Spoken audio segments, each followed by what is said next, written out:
Alrighty, so I want to say namaste to everybody. Um, Baba Sharon here, and a special welcome to our Facebook Live, Lightworkers. Whether you are live watching this, but most of the times it's going to come across your feed later on, wherever, what country you're in or what time zone you're in, whenever it does, is at the divinely appointed time for you.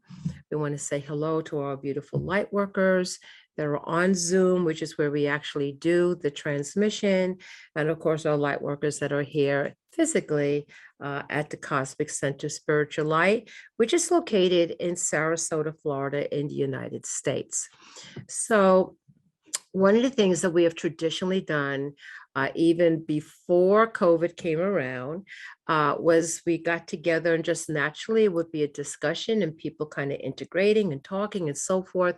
And it was part of the energy that created the transmission. So we've continued that. And that's why we are on Facebook Live, first of all, to invite anybody who would like to be part of the transmission live. It's real easy. Just look on the Cosmic Center Spiritual Light Facebook page. You will see Anchoring Light Transmission Meditation with Baba Sharon. That is me. That is my spiritual name. And once you register, you're registered ongoing after that. We have been gathering together both in person and virtually now since the COVID, which has changed and shifted things, more fifth dimensional feeling to it, for 15 years, every Monday without fail for 15 years. So there's a reason why we keep on showing up and building this very powerful connection. It is the remembering of who you are, a special call to light workers who are awakened or awakening, a sense of mission and purpose. There's something to be done at this very special time. And so, yeah, we are through the technology, through the vibration, we are connecting with one another and have been for a while. So now we have more of a global presence, which through the technology, many of us have been on many meditations. That is a global event now. So there's so many things now that are now our technology is really just representative of what's really happening in a fifth dimensional thing. You think it and it's there. So we are actually, many of us living fifth dimensionally frequency, okay, even though we are in a third dimensional material world. So it is all about the consciousness. And that's what I want to talk a little bit about right now is, how powerful your consciousness is and the abilities that you have. So first and foremost, I want to say, first of all, you have to recognize who you are. And yes, there are people walking around, and yes, we are species with amnesia. Yes, we are. We get bits and pieces. But as you go on your spiritual path and move forward, the way becomes more clear and you have a larger or more grander understanding of things. And we are most certainly just a small part, but important part of a much, much, much larger cosmic story. So, but basically, let's just bring it all down and say, well, for most of us who have the higher heart of compassion and love, is like, we don't go along with war and killing and torturing and suffering. And, that's not in our, coded DNA, actually. The higher part of ourselves is like, something is not right with that. Something is wrong. And so that's just a natural, intuitive response of your higher self and yourself connected to that, saying, this doesn't seem correct. And yes, in the larger broader scheme, all things happen to reason. And yes, it's school, earth school and all of that. And it's not just one story. It's an interweaving of many different levels. Well, let's just say for now, we should be moving out of the pattern of separation, extreme polarities, which causes war and conflict. That's the energetic in the universe. It's in the 7 Hermetic principles. You can look it up yourself. It has to do with the law of duality. So one of the things that we can do, okay, in making a difference when people say, well, look at the world, what can I do? Well, First, remember your spiritual origins. Your spiritual origins does not come from this planet at all. In fact, your spiritual origins come from a very, very, very high aeon in the upper worlds, known as the Adam Kadmon in Kabbalah. There's other names in other traditions they call it, but for the Western mind, we'll just use the Kabbalah as a reference. And that is where the Adamic seed, if you want to say that, the original seed, the Adam Kadmon, resides. There's a cosmic story that you could research yourself. The Gnostic Gospels give a lot of explanation, but there's a lot of ancient writings beyond the Gnostic Gospels that also talk of the same thing. There was some sort of disconnect or some sort of fall or whatever the case is. So bottom line is that we are now going back. We are returning the great cosmic in-breath, okay, of bringing us up now to another level, to a new creation, which is the new earth. Many of us are part in that co-creation process, because we have to remember, because we come from the Adam Kadmon, we hold the similitude and we hold the image of the divine, meaning that we are also creators. That's real important to remember, whether you're conscious it or not, because you're constantly creating. You're constantly creating, known and unknown. And also, too, you are part of the collective unconscious, because we're part of this collective of humanity. As you can see, there are many in the humanity experience that are still asleep, fall into fear, or worse, they're suffering, or they've just gone completely to the animal passions and the illusions, what is known as Maya in Hinduism, Maya, the world of illusion, thinking that this is the rodeo, this is the only rodeo, and it's not. There's a much bigger picture, but yet we're still very much a part of it. So for our topic for today is, yes, you look at the world and you say, wow, nothing has changed. The Roman Empire is still alive and thriving. There's agendas out there. Service to self, both planetary and off planet, both.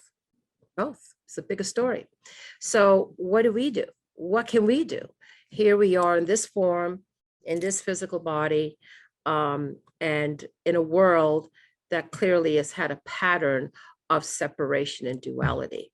Well, we can now begin to really, and I just did a video on this, is start training ourselves to pick up the subtle energies that are around us. And how do we do that?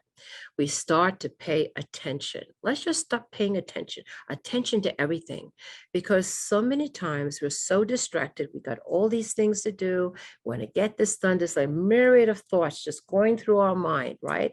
And some of those thoughts that are going through our mind are the little subtle thoughts, okay, that sometimes we may just override it because we're so busy with other things and not really listening. It is a soft, subtle voice because it's coming from a much higher frequency. It doesn't have the density to go knock on the door like that. So it requires us to start to fine tune our own intuitive skills. And the one way to do that, I would say, is simply pay attention. Pay attention to any little thing. You don't have to understand it. You just have to note it. So that I feel like a little brush, for example, on my cheek, or a random thought would just come in. Or of course, synchronicities. You definitely want to be aware of synchronicities. I don't just let it pass. I make a note of it. Even in a dream, I may not have the time to write it down or remember all of it, but I'll say, note to self, I remember this dream or one part of the dream. So what that's like, it's like exercise. It's beginning to train and develop more your natural spiritual muscle, if you will.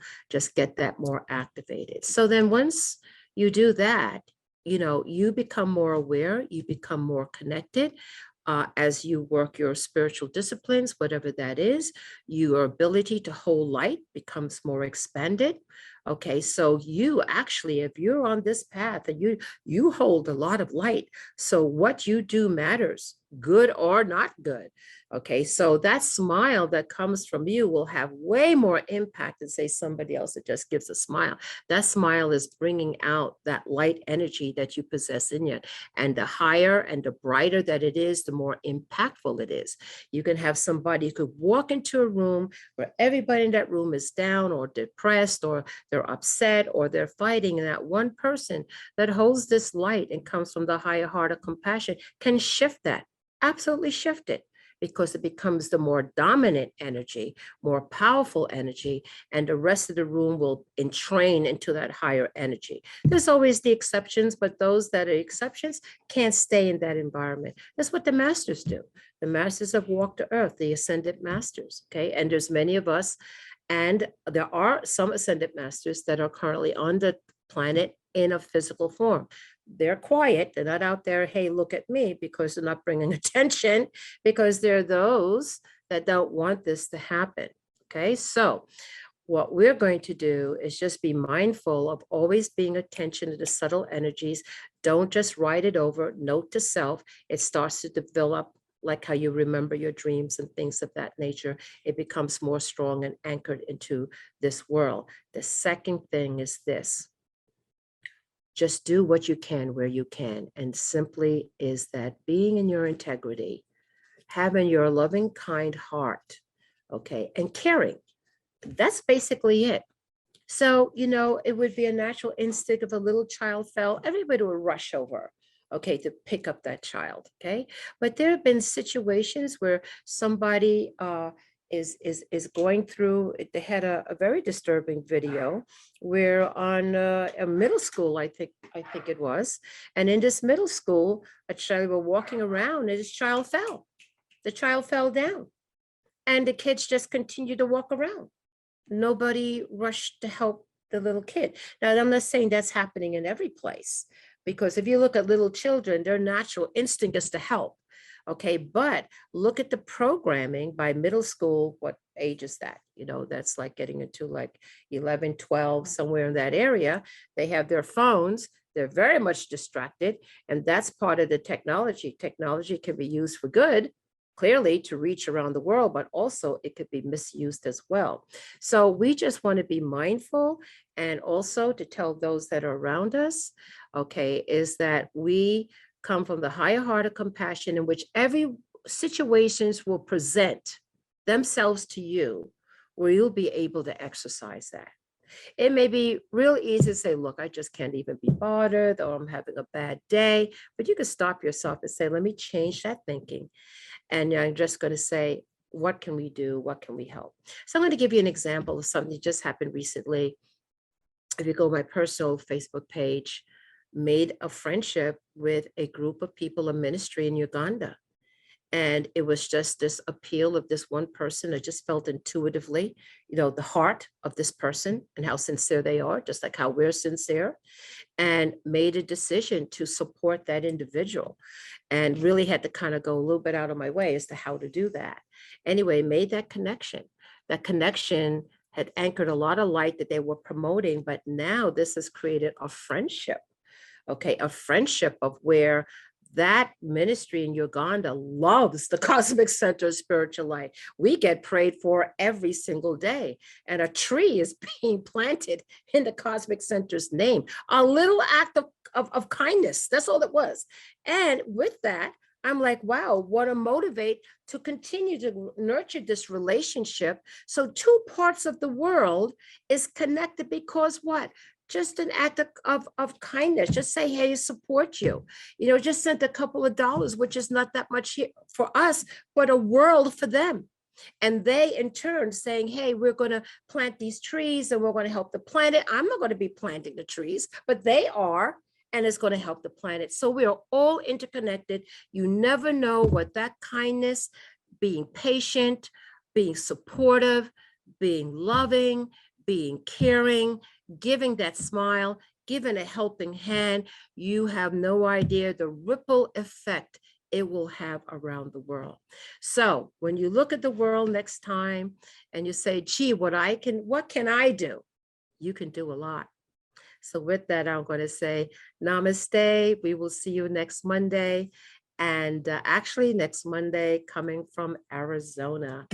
We will see you then. Namaste.